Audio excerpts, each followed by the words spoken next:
Hello and welcome back to Witchfix. So today I'm going to do a slightly different episode because I'm looking at Wicca and witchcraft in police procedurals, which means that we'll be looking at individual episodes from several different series, and I'll try and give a brief explanation of what that series is about in case it's one that you haven't watched. I myself am not familiar with all of them, but I mean we'll get to that when we get to it. So just as every police procedural episode at some point has an episode that deals with vampires and people who think they're vampires, there's usually an episode in a lot of seasons. I wouldn't say every season because for some reason witch is less popular than vampires, but it tends to deal with a crime that is to do with Wicca, witchcraft, Satanism. They all seem to get mixed together in TV story writers' minds, but the crime tends to be to do with that, and it usually turns out that actual witches were not involved in the doing of the crime, but I digress. I am a big fan of police procedurals. I really like all of the Law and Orders, the early CSIs, not CSI Miami as much because I have standards. I also watch a lot of things like Rizzoli Isles. I watch a lot of just basically anything that you can get on Channel 5 Live, anything that has police in it, I will watch.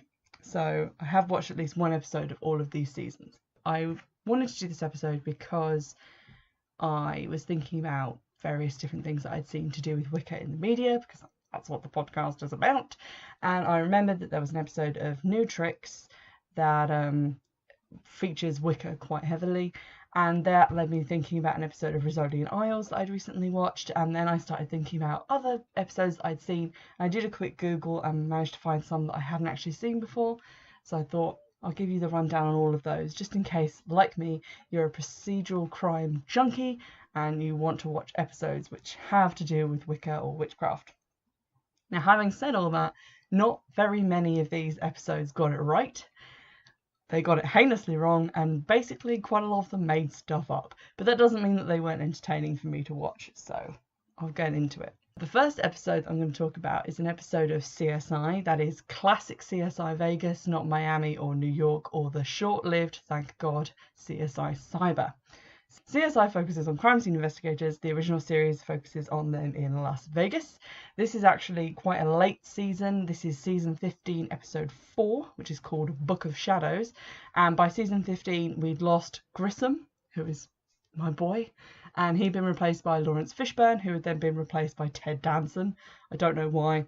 Ted Danson ranks for me slightly above Lawrence Fishburne because I didn't really get on with his character, I think because I was still mourning the loss of Grissom. But I had seen this one before. I think maybe my parents called me down and were like, there's witches on TV. So I had seen this one, but I had to watch it again to refresh my memory. Managed to find it for illegally downloadableness online, so I didn't actually have to buy this series on DVD. There's a trigger warning on this episode for sexual assault, a sexual relationship between a teacher and an underage pupil. I think underage by American standards. I think by European standards, specifically where I am in the UK, it would have been legal, but I'm going to warn for it anyway. The actual plot summary that I got offline for this was, while investigating the death of a high school chemistry teacher, CSI discovers that he belonged to a secret Wiccan society. Ooh, chills. So, as I said previously, this is not Grissom, but this is Ted Danson. And the guest star in this episode is Bella Thorne, who you might know because the internet was kind of mad at her for a while for, I guess, just dating Tyler Posey. I don't really know what that was about. Anywho, she's in it. So the episode starts off with a man catching fire. He's the guy whose death they're investigating. And this quickly leads to them going to his house to have a quick look around. They bust in there and there's a room draped with crushed velvet. There's jars and apothecary stuff everywhere. And oh my God, an upside down pentagram. And the investigating officer who's with them says he knows of a guy who was sacrificed to the moon god. And clearly that guy has read literally no books on Wicca. But, you know, he's just a guy with a gun in America. He's not going to know that much about Wicca. So Ted Danson is actually the character who's given prior knowledge of Wicca as a religion and belief system. He says he had a friend of his family growing up who was pagan or Wiccan. And it's revealed that Hodges, who's a guy who works in the lab and does most of the actual CSI stuff on CSI, while everyone else is bizarrely interviewing people and doing things that the police should be doing, He says that he dated a witch in college who was too natural and didn't have a bathing spell in her book of shadows. And we just laughed because Hodges is funny. He's also at some point wearing a robe in the lab and kind of talking in ye olde talk, which, I mean, Hodges is pretty much the resident bell end of CSI, so I find that slightly amusing because mostly we're laughing at him and not at pagans. So there we go. The people on the cast who are anti-witch or anti-belief in witches for this episode are Greg and Nick. Nick, who thinks that all witches are Satanists, and Greg, who thinks they all need mental help. So thank you, Greg and Nick. It turns out, as the episode goes on, spoiler alert, the victim was banished from his coven or witch group for speaking publicly about coven activities to spread the message, which the coven also includes the janitor from the school and another teacher who's just joined the school. The quarterback is then murdered, and another Wiccan says that his blood was taken to perform an old druidic spell called the Kratos spell for power. And Kratos, if you don't play God of War or don't read anything about Greek history, is a Greek mythological figure, not druidic in any way, so that kind of read like garbage to me. But it turns out that someone was actually trying to do a healing spell. It wasn't to do with this made-up Kratos spell at all. And one of the Wiccans, which is the newest member of the coven, she was trying to heal her son's blood cancer and had to kill someone so he could live, which is not Wicca, and definitely not Wicca, because the rule of Wicca is that you don't harm anyone. That's rule 1. That's basically the only rule. But okay, CSI. So overall, the episode is not a great representation of Wicca. I would say that it gets a lot of things wrong and sensationalizes a lot of things, but that's what CSI does, specifically CSI Vegas as well. I think they're the ones who actually had the vampire episode. They do a lot of stuff with like BDSM, and they had that guy who liked to dress up as a baby, and that was kind of a sexual thing for him. So they tend to go for the extreme, the stuff that's going to draw viewers, and I would say, to be fair to them, that they stay as true to actual Wicca as they do to actual forensic medicine and the roles of CSIs. So there wasn't a lot of love in me for that episode, but I thought I'd mention it because obviously CSI is probably one of the more popular programs, like police procedurals. So it bears saying that they have an episode which is about witchcraft, although it's debatable whether it's actually about witchcraft or whether it's about what someone thought witchcraft was, didn't do any research, and then wrote the script for that episode. The next episode I want to talk about is actually from my favourite programme on this list, which is Rizzoli Isles. Rizzoli Isles is a procedural cop show which also has forensic medicine featured in it, and it's starring 2 women. Jane Rizzoli, who is the detective, who is from a sort of strong Italian Bostonian family, lots of brothers and sisters and whatever, and Maura Isles, who is of an Irish background, related to the Irish mob actually, but she's the medical examiner for the police in that particular drama. And I just really like it, although to be honest most of the episodes do tend to split 50-50 between the actual crime and then whatever random stuff is going on in Jane or Maura's personal life, which isn't great, but you know, I'll give them a pass on that one. The episode I'm talking about is from season 2, episode 7, and it's called Bloodlines. The actual episode description I could find for that online was, Jane and the team investigate what appears to be a modern-day witch hunt in Salem. Meanwhile, Frankie's old girlfriend returns to town with a surprise. So we don't really care about Frankie's girlfriend. That's the 50% of the episode that is not about actual crime. But the Salem stuff is relevant to the setting because Rizzoli Isles is set in Boston, and there's quite a lot of things in it that harken back to local history and the Boston Marathon and various other events that just take place in that city. So basically, someone is killing witches in Salem, and Jane has to find out who it is. Several of the characters in the episode are descendants of people who were executed in Salem, so presumed witches, but these are actual witches as in Wiccans. One of the Wiccans, who's called Sabrina, I have no idea if that was her craft name or her actual christened name, but her dad calls her it, so I'm assuming it's her real name, which is just uncanny. She's the daughter of a reverend, and he thinks that she's involved in a cult, basically. He doesn't see Wicca as being a religion. He sees it as being a sort of devil-worshipping cult. I actually think that the portrayal of Wicca amongst the characters who are pagan in it is actually quite accurate. They are a little bit kind of airy-fairy about quite a bit of it, and some of them are quite gothic and threatening, but I guess that's just something that they've put in there to make people seem like they might be suspicious and might be the killer.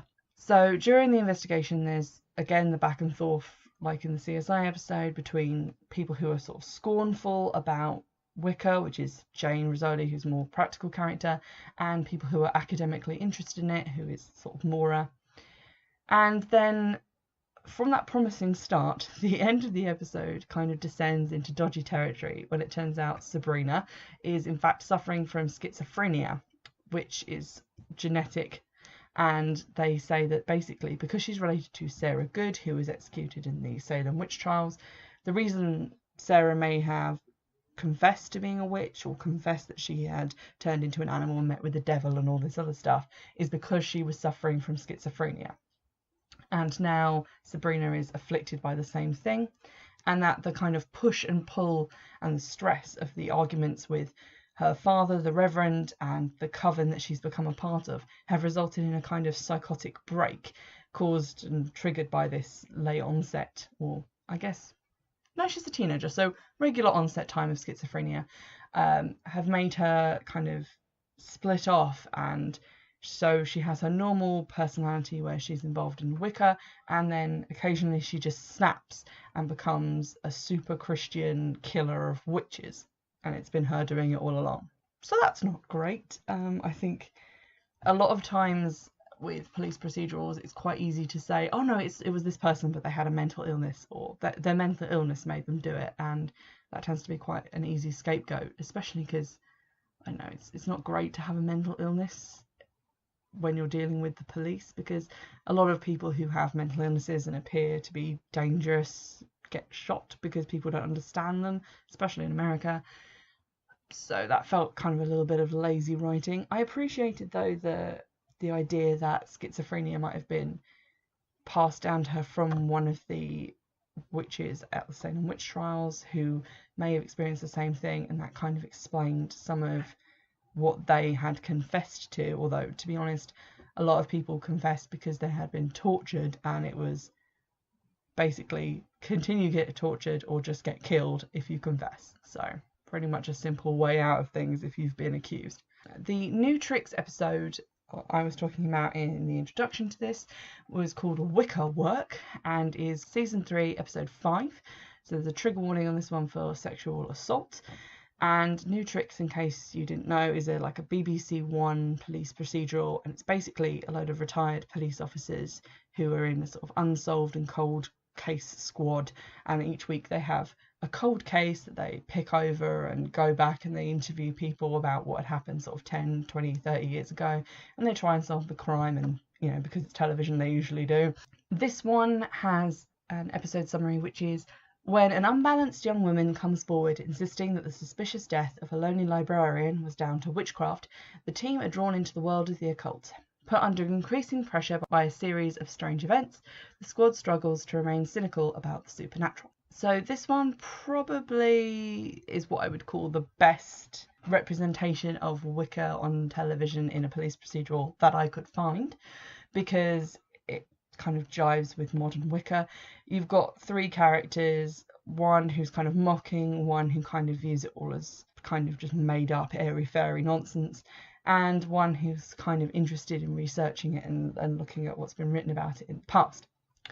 So you kind of get a balance there, and they look into things like the Green Man, which is a recognisable pagan symbol, and they do eventually get to the whole harm none aspect of it, and what they show as being pagan ritual is pretty consistent with what most of us would recognise as being Wiccan ritual. The plot begins with them looking into the death of the librarian who was called Craig Rossiter, and he was found dead under a tree in the woods in 1996. The murder was actually quite mysterious, and there was no evidence that anyone else was there at the scene. There was no disturbance around his body. They couldn't work out how he had gotten there, basically. There are some interesting attempts to draw from British pagan beliefs, but there are also a lot of quite lingering and vaguely sinister shots of trees and some fairly dated plinkety-plonkety music that gives the whole thing this kind of feeling like it's the Wicca Man and not like the original Wicca Man. I'm talking about the remake, oh god, not the Bees remake. That's not great. But I mean, the TV show at this point is quite dated anyway. At one point, two of the detectives go into Ashdown Forest to interview a so-called White Witch who lives in a hut in a clearing and who apparently leads a sort of nomadic life where she ups sticks, pun intended, and moves to a different hut elsewhere in the woods. Although, to be honest, she does have a lot of shit, like dresses and rugs and chairs, and she doesn't have a car or a van, so I don't know how she's moving her end tables around the forest, but anyway. She gives the pair of them some tea, and very amusingly, apparently, this makes them both quite randy and they shoot off home to their respective partners. But the next day when they go back to get some more of this magic tea, she gives them something that leads to a really weird, bad drug trip in the woods for reasons that are not clear. Like, it's revealed that she's not actually the murderer. She has no ill will towards them in any way, but she just poisons them because I guess it's plot convenient. I really don't know. So it turns out that the pagan group, spoiler alert, did actually sort of kill Craig Rossiter, but it was because he was a horrible man who preyed on people and they wanted to protect Grace from him. And Grace is the unbalanced woman from the summary. She's been sort of in and out of therapy. She doesn't really remember a lot about what happened on this particular night, but she's haunted by it and she's trying to get to the bottom of it. So one of the clues to the murder was that Rossiter was referred to as a warlock by one of the Wiccans and not as a witch, and it's subsequently revealed that he was dabbling in Satanism and so-called black magic and was therefore considered an oathbreaker by the coven. I don't know if that's not really accurate, but I did like that they chucked warlock in there as they assumed it was the word for a male witch and then realised that it actually wasn't. So that's accurate. The whole like black and white magic thing. Don't know how I feel about that. Anyway, so essentially the coven accidentally killed him during a ritual when they were in sacred space, and they are planning a new ritual which is subsequently interrupted by the police because they want to cleanse themselves because they defiled that sacred space and brought bad fortune upon themselves, which is their belief. And obviously some of them are suffering by illnesses, some of them have lost loved ones, and they feel it's because of this. I do quite like the episode because all the stuff about the sinister trees and the plinkety-plonkety music kind of speaks to the fear that comes from misinformation, because it turns out the coven aren't practicing black magic at all, and the woods are revealed to be a place of healing, and the ritual that the coven are planning to do is to help Grace heal from what happened and to sort of lift this curse. And the Green Man, which is shown in various images in the episode, is not actually a demon like they think at the beginning, but a deity represented in a holy tree dedicated to good. And the devil is actually no more than the horned god seen through ignorant eyes.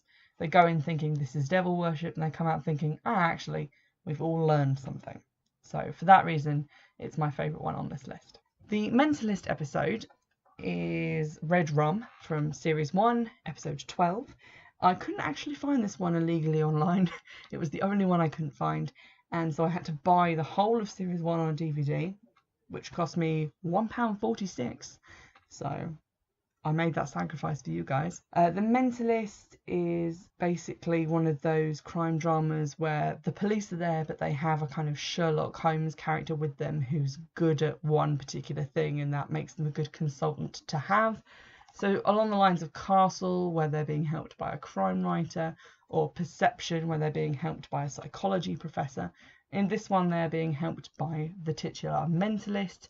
That's basically a fake psychic specialising in mesmerism, hypnotism, and general sort of confidence trickstery, and that's how he helps them get to the bottom of crime. What I like about this one is, first off, it had Robin Tunney in it, who is the protagonist from The Craft. She played Sarah, which is always very exciting to see one of the Craft actresses in other things that are related to witchcraft. Again, this is an episode where black magic as a buzzword features quite heavily, and I'm putting a trigger warning on this one for abuse. So basically, Patrick Jane, who is the Mentalist, I'm probably just going to call him the Mentalist for ease, they go to this town where a boy has gone missing. And in the first sort of 3 minutes, you see a crow, an upside down pentacle, and a poster for the missing boy, who is called Cody. And the Mentalist speaks to a group of kids and eventually sort of wanders off in the direction they've pointed him, into the woods, where Cody's dead body is discovered, surrounded by crows, candles, and a pentacle made of sticks. So he's propped up on this big old tree with all this witchy stuff. And at this point, the Mentalist picks up the little stick pentagram and says, "This means black magic, a sacrifice," which, no, it doesn't, sir, you're wrong. And then Romantunny earns her craft chops by saying that there's no such thing. Correct. And then the Mentalist kind of responds by saying somebody disagrees. And that kind of sets the tone for the whole episode, in that people believe that if someone believes that there is black magic, there is such a thing as black magic. Mostly the episode is all based on belief, on superstition, and on the power of suggestion, which is magic in this case, which is sort of in keeping with the actual subject matter of the wider plot of the show. When they go to interview the dead boy's parents, they instantly point the finger at a lady called Tamzin Dove, who is the local witch and who believed that Cody had stolen and killed her cat, because she then phoned them up to tell them that she knew that he had done it and that she'd put a curse on him, because that's a normal and balanced thing to do.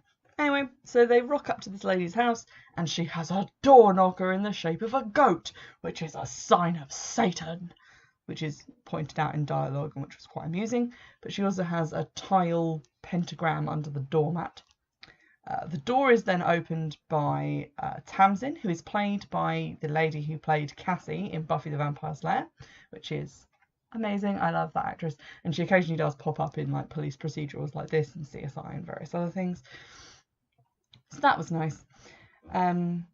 She then talks to them, and she's basically playing the usual kind of crystal wearing, vaguely unsettling, slightly pothead hippie kind of witch, with that undercurrent of I'm better than you because I know the mysteries of the universe, which, I mean, it's accurate to some people that I've met, but I wouldn't say to all of us.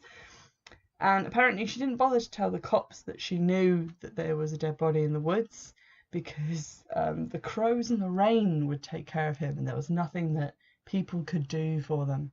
And she also refers to non-Wiccans in the town as being cowans, which is a phrase borrowed from Freemasonry and which was kind of used a while ago by some people to refer to non-Wiccans, but it's not something that is, I don't think, in common parlance in the Wiccan community or the pagan community anymore. So I thought it was weird that they'd chosen to use that. And this was not from that long ago, it was like 2008, so it just struck me as a little bit odd. And then Tamzin admits to putting a killing spell on Cody, which is not Wicca, but there we go.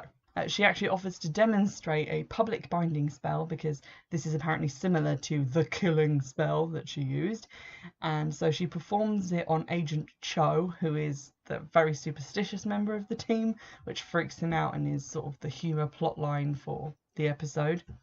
So she does lots of Latin and lots of fire, which is how they've chosen to do witchcraft. Resulting from that is that Cho is told he will kneel before the king of beasts, and then while chasing a fleeing suspect in the next scene, he bashes into a van with a lion on it, and that sends him to his knees. And that's kind of where the idea of the power of suggestion being involved in magic comes into it, and that's involved in sort of the denouement of the plot of the episode. So they begin to investigate. There's some actual police work going on where they're looking at the kid's family and his football coach. And then there's also the chasing down of the witch angle. It also turns out that Tamzin Dove, her real name is actually Sarah Jones. And that was quite amusing to me, because I was thinking when she was introduced, why is it these characters in TV shows always have names that make you think, oh, okay, they must have been a witch from birth to be named that, because that's such a witchy name. But no, it turns out she was Sarah Jones. although it did amuse me that the actress's name is Azura Sky, which is an even witchier name than Tamzin Dove in the first place. They eventually get to the bottom of things. It turns out that Cody's brother Brad was an apprentice witch, and his parents really hated this and were really angry about it, and their dad was an abusive arsehole who eventually snapped and killed Cody because Cody stood up to him. It's also, speaking of names, if you name both your kids things like Brad and Cody, one of them is either going to be a murder victim in a police procedural or a serial killer in a police procedural. There is no middle ground. Do not name your kids Brad or Cody. Anyway, the way that they finally get to the bottom of the case is that the mentalist tells the father that the witch lady is going to do a spell which is going to make the murder weapon surface or bring it to light. And because this guy actually believes in witchcraft, and that's why him and his wife hated their son being involved in it so much, he then takes the murder weapon and tries to dispose of it further than where he'd originally hidden it, and they catch him. So I liked the element of the power of suggestion and that being how magic works. At one point that he says about how the world is full of cosmic coincidences and we don't usually notice them, but if someone makes a special attempt to make you aware of one specific coincidence, then obviously that's going to prey on your mind. And that's like the thing with the van with the lion on it. It probably wouldn't have stuck in his mind if it hadn't been presented in all the theatre and goings on of the ritual. So those were the police procedural episodes that I could find which had anything to do with witchcraft and Wicca in them. I'm surprised that there hasn't been a Law and Order episode, just because there's probably been one about literally everything else, but I couldn't turn up anything in my Googling. Similarly, I thought that maybe there would be a castle episode or something, but I'll have another look and see if I can come up with anything, but that seems to be it on the witch front. I did find quite a lot of comedy programs that had similar episodes to do with witches or Wiccans. There's Witches of Mass Destruction, which is an episode of Boston Legal, which focuses on them trying to ban witch imagery of the Wicked Witch with the warty nose from a Halloween party, and amusingly the Wiccan parents join forces with the super Christian parents to try and get this banned for different reasons. So that's quite funny. There's an episode of The Simpsons, I know, when Lisa gets involved in Wicca, and I think it's several other episodes of comedy programs, so I might do a similar episode with comedy episodes from comedy series about witchcraft. We'll see. But in the meantime, if you want to check out any of the episodes that I have mentioned, please keep the trigger warnings in mind, and otherwise I hope you enjoy them and find them as amusing as I did in everything that they got wrong and the few things that they got right. I hope you've enjoyed this episode. Remember, you can get in touch via email, which is witchfixpodcast@gmail.com, and you can tweet me at @witchfix.